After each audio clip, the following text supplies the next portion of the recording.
57%. That is the portion of Americans who report feeling fundamentally lonely today. And it gets even more alarming when you look at the details. Men's close friendships have literally collapsed by half since 1990. We're living through a terrifying paradox right now. We possess unprecedented digital connectivity, yet we are completely starving for genuine belonging. Why? Welcome back to Learning with Pratik. If you're new here, I try to increase neuroplasticity by exploring a new topic every day. I do all the reading and researching so you don't have to. Today we're exploring a profoundly unsettling, yet ultimately liberating framework. We're going to deconstruct the psychology behind a massive 13 million copy bestseller, The Courage to Be Disliked. Part 1. The Approval Trap. We find ourselves in this modern social crisis because we make a critical, frankly exhausting mistake. We constantly conflate genuine connection with approval seeking. We live our lives performing for an audience whose expectations we can never truly satisfy. And this brings us to the core philosophy of Alfred Adler, a giant of early 20th century psychology. He made a definitive, almost shocking claim. All problems are interpersonal relationship problems. I want you to really think about the weight of that. Anxiety, deep feelings of inferiority, the urge to avoid society. Adler argues these aren't just internal, neurological glitches. They stem entirely from perceived failures in our relationships. He firmly closes the exit route of treating our struggles as purely isolated issues. When you feel inadequate, it's almost always in relation to someone else's perceived success or judgment. Part 2. The Trauma Illusion. Now, when confronted with Adler's theories, a very natural skepticism pops up. What about trauma? What about the genuinely painful things that have happened to us? Well, this framework addresses that head-on, introducing a highly controversial but deeply empowering shift in how we view our history. The crucial distinction here is between Freudiology and Adlerian teleology. Etiology says your past mechanically determines your present. If you experience trauma, you'll inevitably have anxiety. It views us as machines driven by past causes.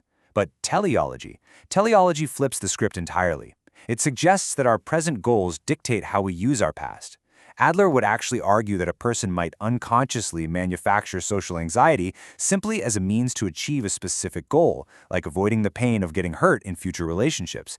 The past doesn't dictate the future. Rather, your future goal dictates exactly how you interpret your past.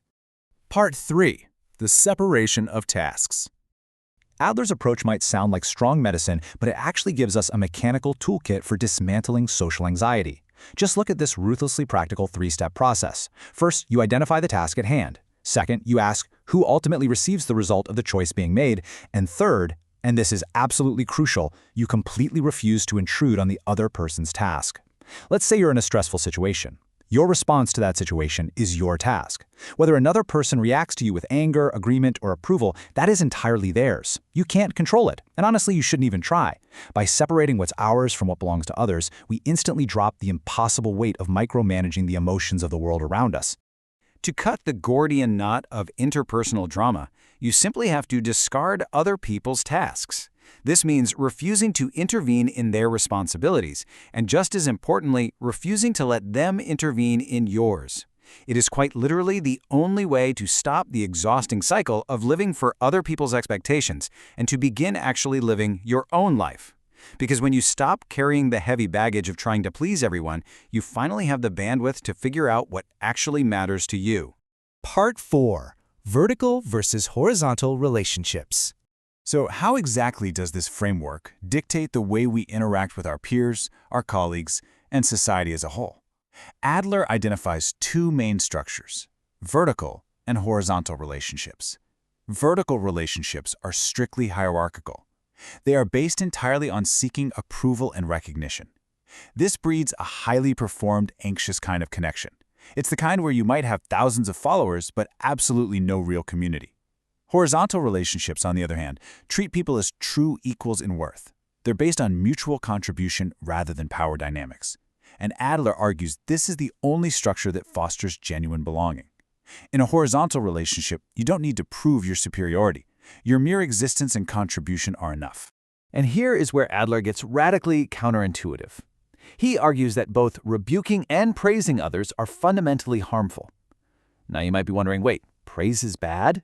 Yes, because praise actually creates and reinforces hierarchy. Think about it. When you actively seek praise, you're aligning your life to another person's system of values, essentially making yourself subservient to their judgment. The very act of praising implies a capable person evaluating an incapable one. True self-worth doesn't come from a pat on the back from above. It comes purely from a subjective internal feeling that you are beneficial and contributing to others. You are the only one who can validate that contribution. Part 5. Genuine community feeling. This idea of subjective contribution brings us to the ultimate goal of these horizontal relationships, a concept Adler considered the absolute core indicator of human psychological health. The German term is Gemeinschaftsgefühl. It translates to a profound community feeling. It's the degree to which a person feels deeply part of the human community and acts in service of it. And fascinatingly, modern science backs this up. A 2020 peer-reviewed study demonstrated a direct negative correlation between this community feeling and narcissism. Put simply, the more you genuinely contribute to your community, the less trapped you are in the anxieties of your own ego. The ego dissolves when it's put to use for something greater than itself. Therefore, Adler arrives at a shockingly simple definition. Happiness is the feeling of contribution. It isn't found in being liked by everyone. It isn't found in being constantly praised. It's found in the subjective internal sense that you are of use to someone else.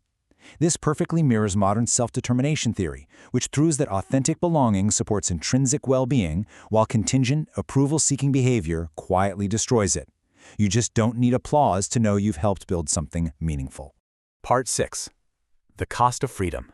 If true belonging and happiness come from contribution rather than approval, what does genuine freedom actually demand of us? Well, the cost of genuine freedom in interpersonal relationships is being disliked. Now pay close attention here, because this is often misunderstood. This is not a license for antisocial behavior, nor is it an excuse to just be abrasive to people. Rather, being disliked by someone is simply proof that you are exercising your freedom. It's the natural byproduct of living by your own values, instead of constantly outsourcing your identity to an audience of critics. You simply cannot live authentically without eventually bumping into someone else's expectations. Building this profound psychological freedom has to start from within. First, you must practice radical self-acceptance, accepting the irreplaceable you just as you are, entirely without the need for external validation. Second, you have to focus your energy exclusively on what you can actually change, deliberately discarding the tasks of others. And third, you need to have unconditional confidence in others. When you do this, you stop viewing the world as a terrifying zero-sum competition. You step out of the isolating rat race that makes everyone else look like an enemy, and you finally start seeing them as comrades in a shared human experience. And this shift fundamentally changes how we view time itself. Life is not a strict, preparatory straight line leading to some grand future destination or retirement. It is a series of dots, a dance in the here and now. If you are dancing earnestly in this very moment, life is always complete. The universe doesn't have an inherent overarching meaning handed down from above. Assigning meaning to this seemingly meaningless life is a power that belongs entirely to you. You are the author of your own purpose. So, I leave you with this final, provocative question to ponder. Where in your life are you performing for approval instead of contributing to a community? Let me know your thoughts in the comments below, especially if you have something particular in mind. Thanks for watching. Tomorrow we open a different page. Until then, Pratik out.